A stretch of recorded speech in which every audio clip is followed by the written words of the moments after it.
না না মই এটা কথা ক'ব বিচাৰিছোঁ জুবিন গাৰ্গৰ যিটো মানে যিটো কাৰণত অসুস্থ হৈ আছিলে সেই কথাটো জুবিন গাৰ্গৰ মেনেজাৰে প্ৰত্যেক মুহূৰ্ততে জানে যে ইয়াৰ আগতে যিমানখিনি ঘটনা হৈ গৈছে তেওঁ সেইটো কথাটো নজনা নহয় তেওঁ সেই কথাটো জানি তেওঁ যিটো মুখৰ হাঁহিত তেওঁ সাগৰত জঁপিয়াই আছিলে তেওঁ কি নাজানিছিল নেকি যে পানী জুই এই বস্তুটো তেওঁৰ যিটো বেমাৰ আছিলে এপিলেপচি সেইটো কাৰণে যে অসুবিধা হয় তেওঁ কি নাজানিছিল নেকি তেওঁ আজি জুবিন গাৰ্গৰ কান্ধত কাণ মিলাই পেলাই ঘূৰিব পাৰি পেলাই তেওঁ সিদ্ধাৰ্থ শৰ্মা বুলি চিনাকি দিব পাৰি পেলাই তেওঁ কি বিচাৰিব বিচাৰিলে তেওঁ কি বস্তু বিচাৰিলে তো তেওঁ কি বিচাৰে তেওঁতো অসমীয়া হয় নে নহয় তাৰো কোনো প্ৰমাণ নাই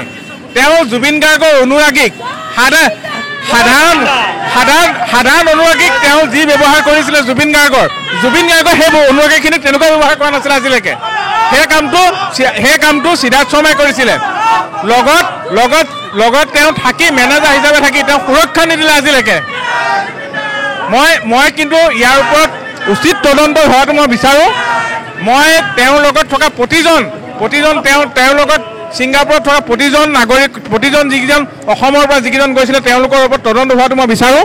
কাৰণ বিশেষকৈ মেনেজাৰ হিচাপে সিদ্ধাৰ্থ শৰ্মাৰ ওপৰত কিন্তু তদন্ত ভালকৈ হ'ব লাগে মই কথা জানো কাৰণ তেওঁ একেবাৰে চাহটো দৰে আছিলে তেওঁ কি নাজানিছিল নেকি চাহটো দৰে থকা মানুহতে কিয় নাজানিছিল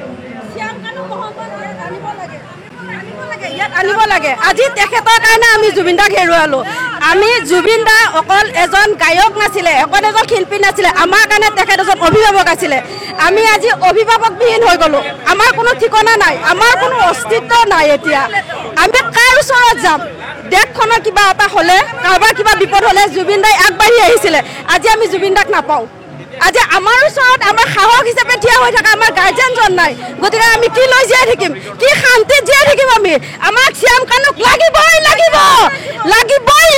ইয়াত আনিবই লাগিব শ্যাম কানুক তেওঁ কোন হয় জুবিন দাক লৈ যায় ইমানখিনি কৰা আমাৰ অসমত মাটি আছিল নেকি আমাৰ অসমত জাগা নাছিল নেকি এইখিনি কাম কৰিবৰ কাৰণে কিয় বিদেশত লৈ যাব লাগে আমাৰ অসমৰ মানুহ আছিলে আমি অসমীয়াৰ প্ৰত্যেকজন হিয়াৰা মুঠু আছিলে তেওঁ আমাৰ তাতে আমাৰ দেহ মন জড়িত হৈ আছিলে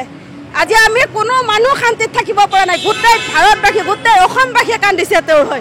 গতিকে ইয়াৰ বিচাৰ আমাক লাগিবই লাগিব